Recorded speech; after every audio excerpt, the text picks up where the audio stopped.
अच्छा ओके बिस्मिल्लाहिर्रहमानिर्रहीम। सारे मेरे बच्चों उम्मीद करते हैं कि आप सारे खैरियत से होंगे। आज आप मुझे देख रहे हैं मेरे चैनल के ऊपर शेर अब्दुल्ला के नाम से हमारा यूट्यूब चैनल और सेकेंडरी की फिजिक्स स्टार्ट कर रहे हैं। करंट इलेक्ट्रिसिटी हमारा टॉपिक है वायर ओन्ड वेरिएबल रेजिस्टर। हमारा टॉपिक है वायर ओन्ड वेरिएबल रेजिस्टर। देखिए पहले तो आपको ये पता होना चाहिए कि रेजिस्टर क्या होता है। Resistor means anything which consumes our energy. किसी सर्किट में एनर्जी को कंज्यूम करने वाला डिवाइस, वो चीज जिसका काम एनर्जी को कंज्यूम करना है, इस्तेमाल करना है, जैसे पंखा, लाइट, ये सारे क्या, दीज ऑल आर रेजिस्टर्स। ठीक हो गया। रेजिस्टर्स, हमारे पास रेजिस्टर का जो सिंबल है वो कुछ इस तरह होता है और इसको हम लोग आर से रिप्रेजेंट करते हैं। ये वो बातें हैं जो कि आपको पहले से मालूम है। ठीक हो गया। अब रेजिस्टर हमारे पास दो तरह का होता है, एक होता है फिक्स्ड रेजिस्टर, दूसरा होता है वेरिएबल रेजिस्टर। फिक्स्ड रेजिस्टर वो रेजिस्टर होता है जिसकी रेजिस्टेंस को आप चेंज नहीं कर सकते, रेजिस्टेंस उसकी फिक्स्ड है। वेरिएबल रेजिस्टर वो रेजिस्टर होता है जिसकी रेजिस्टेंस को आप कम ज्यादा अपनी मर्जी के मुताबिक कर सकते। ठीक हो गया। तो रेजिस्टर के हमारे पास दो टाइप्स होते हैं, एक होता है फिक्स्ड रेजिस्टर,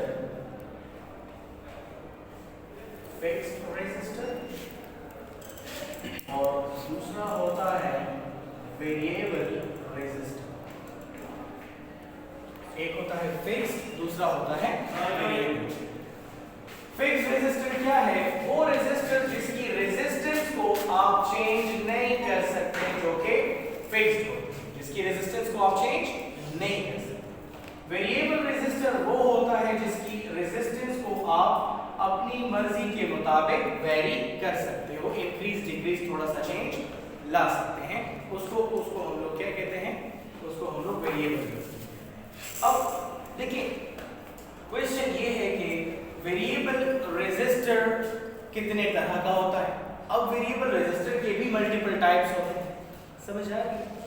इस वेरिएबल रेजिस्टर की एक बड़ी स्पेशल टाइप है, that is called wire wound resistor. क्या नाम है इसका? Wire wound resistor. मतलब एक कंडक्टर है इस तरह से, इसके ऊपर मैंने एक वायर को इस तरह से क्या कर दिया है? वाउंड कर दिया है। वाउंड मीन लपेटना, घुमाना। ठीक है। तो इससे जो हमारे पास जो टर्मिनल्स आ जाते हैं दोनों साइड के ऊपर, अब ये क्या बन जाता है? ये वायर ओन्ड रेजिस्टर बन जाता है। यहां तक सही है। आगे चलते हैं। अब सोचने की बात है कि हम लोग वायर ओन्ड रेजिस्टर क्यों यूज करते हैं, हमें क्या जरूरत है वायर ओन्ड रेजिस्टर को यूज करने की? इसके बड़े फायदे हैं। इसके रीजंस टू यूज, क्या वजह है कि हम लोग वायर ओन्ड रेजिस्टर को यूज करते हैं? हाई एक्यूरेसी, क्योंकि इससे जो आपको रिजल्ट मिलता है वो बहुत हाई एक्यूरेट होता है। हाई स्टेबिलिटी, इसकी जो स्टेबिलिटी होती है ना, वो बाकी रेजिस्टर्स के मुकाबले में बहुत ज्यादा होती है। बाकी कार्बन मैट जो रेजिस्टर्स होते हैं उसके कंपैरेटिवली इसकी जो परफॉर्मेंस है वो बहुत ज्यादा होती है। ठीक है, यह अच्छी परफॉर्मेंस होती है, इसलिए इसको हम लोग यूज कर सकते हैं। और इसका एक और रीजन है। इसका रीजन ये कि इसका जो टेम्परेचर कोएफिशिएंट ऑफ रेजिस्टेंस है वो बड़ा कम होता है। It has small temperature coefficient of resistance, small temperature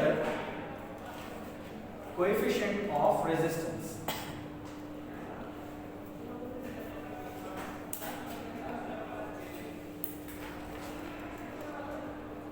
इसकी जो टेम्परेचर कोएफिशिएंट की वैल्यू है वो भी बहुत स्मॉल होती है।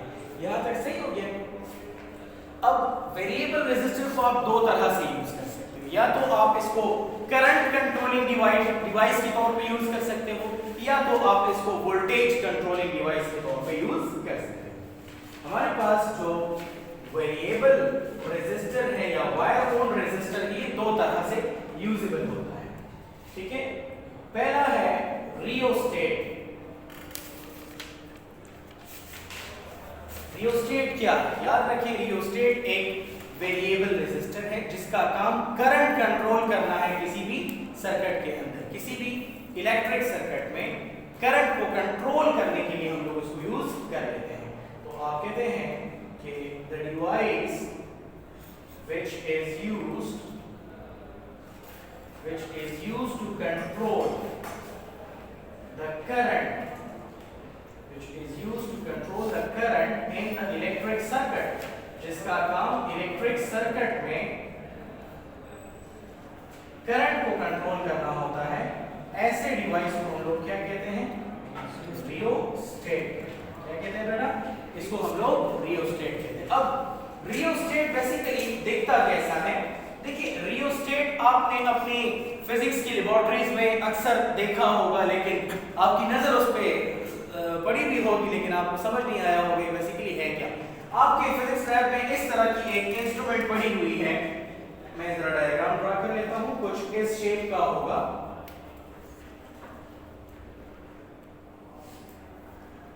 ठीक है, ये एक कंडक्टर होता है। ठीक है, इसके ऊपर हम लोगों ने इस तरह से वाइंडिंग की होती है। क्या की होती है? वाइंडिंग्स की हुई होती है। ठीक है, अब इसके ऊपर अगर आप देखें, यहां पर इस तरह का एक पोर्शन होता है एंड इट इज, ये इसका मूवेबल पार्ट होता है and it is called sliding contact. ठीक है, ये हमारे पास स्लाइडिंग कॉन्टैक्ट है। इसको क्या कहते हैं? Sliding contact. ये स्लाइडिंग कॉन्टैक्ट है। इसके हमारे पास 3 टर्मिनल्स होते हैं। एक टर्मिनल, अच्छा ये इसके स्टैंडिंग फील्ड्स होते हैं कुछ इस तरह, जिसके ऊपर ये पड़ा हुआ है। एक टर्मिनल इसका इस पॉइंट पे होता है, इस तरह बाहर निकला हुआ होता है एक टर्मिनल। ठीक है, चलो इसको मैं कहता हूं टर्मिनल ए। यहां पर इसका एक और टर्मिनल होता है कुछ इस तरह, this is called terminal B. यहां पर इसका एक और टर्मिनल होता है कुछ इस तरह and we called it terminal C. ठीक है, ए बी सी। याद रखें कि ए बी सी क्या है? टर्मिनल्स को रिप्रेजेंट करता है। Here A, B, C are terminals. ये किसको रिप्रेजेंट करता है? ये टर्मिनल्स को रिप्रेजेंट करता है। अब इसमें हमारे पास 2 टर्मिनल्स जो है वो पॉजिटिव होते हैं, एक नेगेटिव होता है। ठीक है, 2 नेगेटिव एक पॉजिटिव भी हो सकता है, आपकी मर्जी। आप ए सी को यूज कर लो या बी सी को यूज कर लो। ठीक है, लेकिन सी को हम हमें यूज करना है। सी के साथ या ए को या बी का कनेक्शन आप एट ए टाइम बना सकते हैं, तीनों का कनेक्शन एट ए टाइम नहीं बना सकते। यहां तक सही हो गया? अच्छा, ये हमारे पास कुछ टर्मिनल हो गए और इसके ऊपर हमारे पास ये क्या है कि ये जो वाइंडिंग हमने की हुई, this is coil of wire. Coil of wire. ठीक हो गया यहां तक? अच्छा, अब अगर इसका सर्किट डायग्राम हम ड्रा करेंगे तो इसका जो सर्किट डायग्राम है कुछ इस तरह से बनेगा।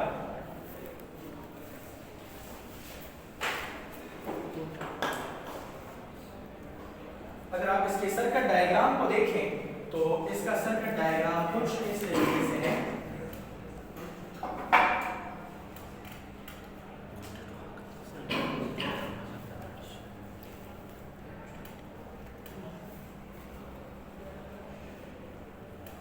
ठीक है, this is A, this is C and this is B. ये हमारे जी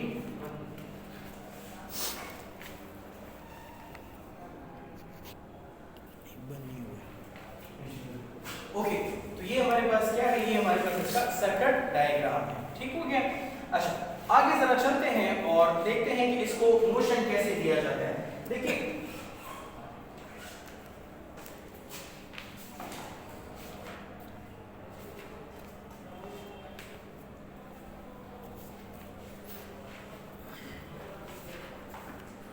अच्छा, ये जो स्लाइडिंग कॉन्टैक्ट है ना, ये वाला स्लाइडिंग कॉन्टैक्ट, अगर मैं इस स्लाइडिंग कॉन्टैक्ट को इस तरह, ये स्लाइडिंग कॉन्टैक्ट इस तरह आगे पीछे हो सकता है। ठीक है, अगर इस स्लाइडिंग कॉन्टैक्ट को मैं ये ए के नजदीक लेकर आता हूं, अगर मैं sliding contact concept map draw कर रहा हूं कि मैं क्या कहना चाहता हूं, गौर से देखिए। अच्छा, स्लाइडिंग कॉन्टैक्ट को मैं क्या करता हूं? Sliding contact moved towards a. ठीक हो गया? जब स्लाइडिंग कांटेक्ट को आप टूवर्ड्स ए मूव करोगे तो एज ए रिजल्ट आपके पास क्या होगा? ठीक है, अच्छा, स्लाइडिंग कांटेक्ट को जब आप टूवर्ड्स ए मूव करोगे तो एज ए रिजल्ट आपके पास रेजिस्टेंस क्या हो जाएगी? इंक्रीज हो जाएगी। और जब आपके पास रेजिस्टेंस इंक्रीज हो जाएगी तो रिजल्ट में आपको क्या मिलेगा? करंट जो है वो डिक्रीज हो जाएगी, मतलब करंट कम हो जाएगी। करंट क्या हो जाएगी? कम हो जाएगी। अच्छा, यही काम मैं करता हूं sliding contact move away from A, A point से मैं थोड़ा सा दूर लेकर जा रहा हूं। वहां पर तो मैं टुवर्ड्स लेकर आ रहा था, अब मैं अवे लेकर जाता हूं A पॉइंट से। अब मैं स्लाइडिंग कांटेक्ट को कहां लेकर जा रहा हूं? अवे लेकर जा रहा हूं। ठीक है, जैसे ही आप दूर लेकर जाएंगे रेजिस्टेंस क्या हो जाएगी? डिक्रीज हो जाएगी। और जब रेजिस्टेंस डिक्रीज हो जाएगी तो करंट क्या हो जाएगी? इंक्रीज हो जाएगा। ठीक है, क्योंकि आपको मालूम है कि करंट और रेजिस्टेंस एक दूसरे के क्या होते हैं? इनवर्सली प्रोपोर्शनल होते हैं। समझ आ रही है आपको? अच्छा, अब जरा गौर से देखें, आपके पास ये जो वायर है ना, इसके मतलब ये जो कंडक्टर है, इसके ऊपर हम लोगों ने वाइंडिंग की हुई है। इस स्लाइडिंग कांटेक्ट को आगे या पीछे हम लोग अपनी मर्जी के मुताबिक कर सकते हैं। फॉर एग्जांपल एक सर्किट, अब सोचने की बात है कि मैं क्यों स्लाइडिंग कांटेक्ट को आगे पीछे कर रहा हूं। जब आप स्लाइडिंग कांटेक्ट को आगे या पीछे करते हो तो एक्चुअली आप जो रेजिस्टेंस है ना या लेंथ ऑफ द वायर है उसको कम ज्यादा कर रहे होते हो। आपने पढ़ा था ना कि length is directly proportional to resistance, पढ़ा था। यहां पर रेजिस्टेंस इंक्रीज इसलिए हो जाती है क्योंकि लेंथ इंक्रीज हो जाती है। और आपने पढ़ा था कि लेंथ और रेजिस्टेंस डायरेक्टली प्रोपोर्शनल होते हैं। जब आप अवे लेकर जाते हो तो रेजिस्टेंस डिक्रीज इसलिए हो जाती है क्योंकि लेंथ डिक्रीज हो जाती है। पढ़ा था ना आपने effect of temperature on resistance और या factors affecting resistance for material में आपने ये बात पढ़ ली। समझ आ रही है आपको? अच्छा, जब आप रेजिस्टेंस को कम ज्यादा करते हो तो अपनी मर्जी के मुताबिक करंट ऑब्टेन कर लेते हो सर्किट में। अब हर डिवाइस को ऑपरेट होने के लिए एक स्पेसिफिक करंट की जरूरत होती है, बहुत ज्यादा या बहुत कम, वो डिपेंड करता है कि सर्किट का नेचर किस तरह का है, उसके ऊपर डिपेंड। यहां तक सही है? अच्छा, ये तो हमने आपको बताया कि रियोस्टेट क्या है और उसकी परफॉर्मेंस कैसे होती है, उसकी वर्किंग कैसे होती है। ठीक है, अब मैं आपको दिखाता हूं कि पोटेंशियल डिवाइडर क्या होता है। देखिए, पोटेंशियल डिवाइडर आप किसे कहते हैं? पोटेंशियल डिवाइडर भी एक वायर ओन रेजिस्टर ही होता है। इसका काम वोल्टेज को कंट्रोल करना होता है। क्या करना होता है? वोल्टेज को कंट्रोल करना होता है। ये एक वोल्टेज कंट्रोलिंग डिवाइस है। आपने पंखे का डिमर देखा है कि पंखे का डिमर में क्या होता है? आप उसको घुमाते हो और अपनी मर्जी से पंखे को रोटेट करवाते हो, फैंस को रोटेट करवाते हो, मैं राइट? वोल्टेज कम ज्यादा देकर अपनी मर्जी से उसके अंदर वेरिएशंस ला रहे हो। ये एक वोल्टेज कंट्रोलिंग डिवाइस के तौर पे काम कर रहा है। यहां तक सही हो गया ना? आगे चलते हैं। सेकंड चीज हम देखते हैं, सेकंड जो है दैट इज पोटेंशियल या वोल्टेज डिवाइडर या पोटेंशियल डिवाइडर दोनों कह सकते हैं। ठीक है,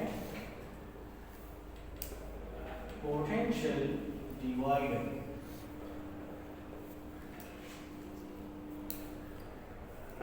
ये एज अ पोटेंशियल डिवाइडर भी काम कर रहा होता है। अच्छा, अब पोटेंशियल डिवाइडर ये कैसे काम करता है? पोटेंशियल डिवाइडर ये ऐसे काम करता है कि इसमें हमारे पास एक कॉम्प्लेक्स सा सर्किट हम लोगों ने बनाया होता है और उस सर्किट के अंदर हम लोगों ने इस वेरिएबल रेजिस्टर को, वायर ओन रेजिस्टर को लगाया होता है। इसी वायर ओन रेजिस्टर को किसी सर्किट में एक स्पेसिफिक अरेंजमेंट, एक स्पेसिफिक सिस्टम के अकॉर्डिंगली हम लगाते हैं, एक स्पेसिफिक सिस्टम के अकॉर्डिंगली लगाते हैं और फिर अपनी मर्जी के मुताबिक वोल्टेज कम या ज्यादा करते हैं। कैसे? अभी दिखाता हूं, और से देखिए। हमारे पास,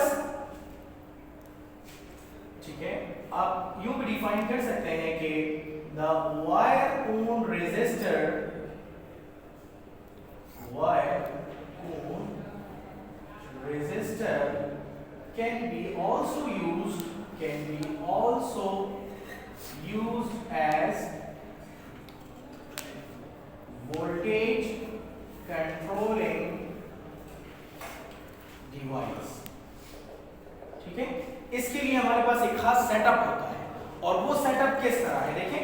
वो सेटअप कुछ इस तरह है, या इसका जो सर्किट डायग्राम है वो कुछ इस तरह है।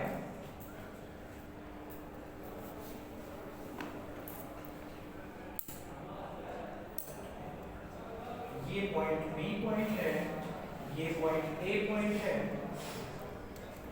ये पॉइंट हमारे पास सी है, ये वोल्टेज अक्रॉस एसी है, और ये वोल्टेज अक्रॉस एसी है दोनों टर्मिनल से। अब जरा गौर से देखिए, ये एक स्पेसिफिक रेजिस्टेंस की वैल्यू हम लोगों ने ली हुई है, यहां से लेकर यहां तक जो है ये रेजिस्टेंस अक्रॉस एसी की वैल्यू है। अब इस सर्किट के अंदर करंट इस तरह ट्रेवल कर रहा है, सही हो गया, इस सर्किट में करंट ट्रेवल कर रहा है। यहाँ पर आप लोगों ने एक वोल्टेज सोर्स या बैटरी या चार्ज पंप को लगाया है। थोड़ा सा कॉम्प्लेक्स सिस्टम है, घबराना नहीं है, मैं समझाता हूं, थोड़ा सा कॉम्प्लेक्स सिस्टम है इसका, ठीक है। अब जरा देखिए, आपके पास ये जो पोर्शन है ना, ये वाला ये ए और बी के दरमियान हम लोगों ने एक पोर्शन कंसीडर कर लिया है। ये जो पॉइंट है ये एक पॉइंटर की तरह का होता है, और इसको हम लोगों ने सेंटर के ऊपर क्या किया होता है, टिप किया हुआ होता है। ये जो सी पॉइंट से वायर आ रही है ना, ये बिल्कुल रेजिस्टर के दरमियान में आकर टच हुई होती है। इस तरह टी शेप नहीं बना होता, टी शेप इस तरह से वो टी शेप की शक्ल का होता है, दरमियान में इस तरह से एन होता है। अब मैं इस सी पॉइंट और इस ए पॉइंट और इस बी पॉइंट मैं देखता हूं कि वोल्टेज अपनी मर्जी से हम कैसे कम ज्यादा कर सकते हैं। अब मैं वोल्टेज मेजर करना चाहता हूं अक्रॉस एसी, वोल्टेज मेजर करना चाहता हूं अक्रॉस एसी। कैसे मेजर करेंगे, इसके लिए थोड़ी सी डिराइवेशन हम लोगों ने करनी पड़ेगी, और वो डिराइवेशन क्या है, देखिए ओहम्स लॉ आपको क्या कहता था, स्टेप 1 फ्रॉम ओहम्स लॉ आपको मालूम है कि V equal to I R होता है, ऐसे ही था, एंड I जो है वो V बाय R के इक्वल होता है। यहां तक कोई मसला तो नहीं है, ठीक है। आगे चलते हैं, अगर मैं अक्रॉस AC फाइंड करना चाहूं, ठीक है, स्टेप 2 की तरफ चलते हैं। अक्रॉस AC, अगर मैं AC के अक्रॉस वोल्टेज फाइंड करना चाहूंगा तो मैं लिखूंगा V equal to I R, लेकिन मैं तो AC के अक्रॉस फाइंड करना चाहता हूं, मैं लिखूंगा AC और AC। क्या तक सही है, ठीक है। अच्छा आगे चलते हैं, I की वैल्यू हमने क्या निकाली थी, I equal to V by R निकाला था, रिप्लेसिंग वैल्यू ऑफ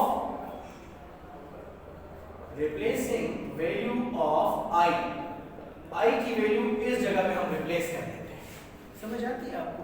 अच्छा ये हो जाएगा वोल्टेज अक्रॉस AC, बताइए क्या है, V बाय R है ना, तो ये हो जाएगा V by R into R of AC, ठीक है। मुझे ये बताइए कि क्या मल्टीप्लिकेशन में ऑर्डर मैटर करता है, नहीं, मल्टीप्लिकेशन में आगे पीछे 2 into 3 से भी 6 आता है, 3 into 2 से भी 6 आता है, मल्टीप्लिकेशन में ऑर्डर वैसे भी नहीं मैटर करता। तो अगर मैं इसको यूं लिख लूं कि voltage across AC equal to R of AC divided by R into V, कोई फर्क तो नहीं पड़ता, एक ही बात है ना। अच्छा अब ये जो आपके पास वैल्यू आ रही है ना, ये R AC अक्रॉस R, ये जो वैल्यू आती है इसका जो रेंज है ना R AC बाय R, ये 0 और 1 के दरमियान में आता है। कितना आता है, 0 और 1 के दरमियान में इसका रेंज होता है। रेंज कितना होता है इसका, 0 और 1 के दरमियान में इसके आंसर आ रहे होते हैं। अब जरा देखिए,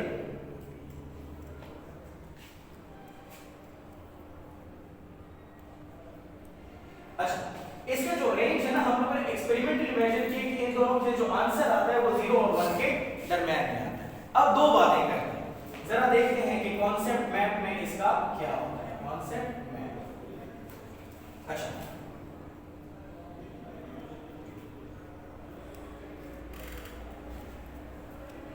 when C move towards, देखिए जब ये C है ना, इसको हम लोग जब A के टूवर्ड्स लेकर आते हैं, अब C को ऊपर नीचे मैं अपनी मर्जी से कर सकता हूं। अगर इस C को मैं A के टूवर्ड्स लेकर आऊं फिर क्या होगा, और से जब आप सी को ए के टुवर्ड्स लेकर आएंगे,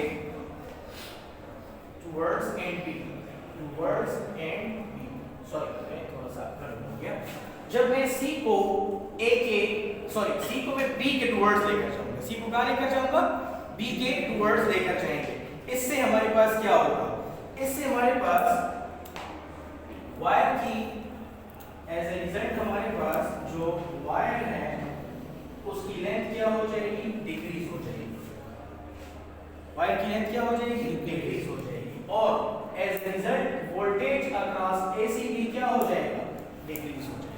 एक बात, अगर मैं सी पॉइंट को move away from end B, अगर इसको मैं एंड बी से अवे लेकर जाऊंगा, अगर ये सी पॉइंट को मैं नीचे की तरफ लेकर आऊं, नीचे मतलब टुवर्ड्स ए, टुवर्ड्स ए का मतलब अवे फ्रॉम बी का, यस, टुवर्ड्स ए का मतलब अवे फ्रॉम बी ना, ठीक है। तो इस केस में क्या हो जाएगा कि वायर की जो लेंथ है वो इंक्रीज हो जाएगी, as a result voltage across ACB increase हो जाएगा। मतलब ये है कि इस रियोस्टेट को जो कि एज इस पोटेंशियल डिवाइडर, इस रियोस्टेट को जो कि वायर ओम रेजिस्टर था, इसको हमने अपनी मर्जी के मुताबिक यूज किया और किसी भी सर्किट में वोल्टेज को कम ज्यादा करने के लिए इस्तेमाल किया। अब हमारे पास ये एक वायर ओम रेजिस्टर था, एक वायर हम लोगों ने माउंट किया हुआ था और मल्टीपल तरीकों से यूज कर रहे थे किसी भी सर्किट में, किसी सर्किट में करंट कंट्रोल करने के लिए, किसी सर्किट में वोल्टेज कंट्रोल करने के लिए यूज कर रहे थे। अच्छा, करंट कंट्रोलिंग के लिए यूज किया और वोल्टेज कंट्रोलिंग के लिए यूज किया। वोल्टेज कंट्रोलिंग के लिए कैसे यूज किया, थोड़ा सा एक कॉम्प्लेक्स सर्किट हमने लिया, हमने दो टर्मिनल दिए, देखिए दो टर्मिनल दिए इस तरह से, और दरमियान में हम लोगों ने एक रेजिस्टर को जो कि वायर ओम वेरिएबल रेजिस्टर था, ठीक है, वेरिएबल रेजिस्टर था वो लगा दिया, और दरमियान में एक सी को हम लोगों ने पिंच कर दिया। क्या कर दिया, पिंच, पिंच का मतलब नीडल की तरह। अब वोल्टेज भी हमने प्रोवाइड कर दिया और करंट भी इसके अंदर मूव कर रहा है। अब ये जो सी पॉइंट है ये ऊपर भी जा सकता है और नीचे भी जा सकता है, ये जो सी पॉइंट है ये ऊपर भी जा सकता है, नीचे भी जा सकता है। जब ये सी पॉइंट आपके पास टुवर्ड्स एंड बी जाएगा, अगर ये सी को हम ऊपर की तरफ लेकर जाएं तो वायर की लेंथ इंक्रीज हो जाएगी, सॉरी डिक्रीज हो जाएगी, वायर की लेंथ क्या हो जाएगी, डिक्रीज, तो एज ए रिजल्ट वोल्टेज भी हमारे पास डिक्रीज हो जाएगा सर्किट में। अगर इस C को मैं टुवर्ड्स A लेकर आता हूं, टुवर्ड्स A का मतलब अवे फ्रॉम B लेकर आता हूं, तो एज ए रिजल्ट हमारे पास वायर की लेंथ क्या है, वो इंक्रीज हो जाएगी और वोल्टेज भी इसके रिजल्ट में इंक्रीज हो जाएगा। ठीक हो गया। सो आज का टॉपिक थोड़ा सा ट्रिकी था और ये बड़ा इंपॉर्टेंट भी है, अक्सर एमडीकेट में आता है, इससे कुछ एमसीक्यूज वगैरह भी आ जाते हैं। सो उम्मीद करता हूँ कि आज का लेक्चर आपको पसंद आया होगा। कोई मसला हो, कोई परेशानी हो आपको, तो आप मेरे व्हाट्सएप नंबर के ऊपर भी रब्ता कर सकते हैं, 03009793 एंड 0333979344, ये मेरा व्हाट्सएप नंबर है। हमारा यूट्यूब चैनल ज़रूर सब्सक्राइब कीजिएगा, अपने सर्कल में शेयर कीजिएगा अपने फ्रेंड्स के साथ। कोई मसला हो, feel free to talk to us any time. अपना और अपने यूट्यूब को बहुत ज़्यादा ख्याल रखिएगा। Thank you for watching. अल्लाह हाफिज़, फी अमान अल्लाह।